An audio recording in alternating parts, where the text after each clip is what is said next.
இல்ல அது ஒரு இயக்கம் வந்து பாஜக போன்ற அரசியல் கட்சிகள் அல்லது அதிகாரம் மிக்க எந்த இயக்கங்களாலும் ஒரு இயக்கத்தை வந்து வழி நடத்தவோ அல்ல கட்டுப்பாட்டுக்குள்ள வச்சுக்கவோ வந்து சாத்தியம்னு நீங்க நினைக்கிறீங்களா?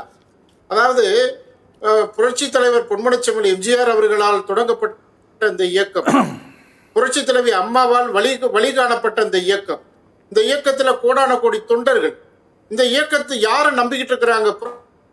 புரட்சி தலைவர் பொன்மனச்செம்மல் எம்ஜிஆர் வகுத்த அந்த சட்டத்திட்டங்கள், அந்த கொள்கைகள், அதன்படிதான் இந்த கட்சி இருக்குது. RSS உடைய கட்டுப்பாடோ அல்லது வழிநடத்தலோ வழிகாட்டுதலோ பாஜக இது வந்து ஒரு தற்காலிக தேர்தல் கூட்டணி உடன்படிக்கை மட்டும்தான். இதுல வந்து அதிமுக வந்து அவங்க கபலீகரம் பண்ண பாக்குறாங்க அல்லது அவங்களுடைய வழிகாட்டுதல்ல அதிமுக செயல்படுது. சார், இது மாதிரி கருத்துக்கள் 2014லயும் சொன்னாங்க, அம்மா இருக்கிறப்பையும் சொன்னாங்க. உங்களுக்கு நினைவு இருக்குன்னு நினைக்கிறேன். திமுக கூட்டணி இடதுசாரி கூட்டணிகள்லாம் சொன்னாங்க பாஜக கைப்பாவே அதிமுக ஆயிருச்சுன்னு சொன்னாங்க.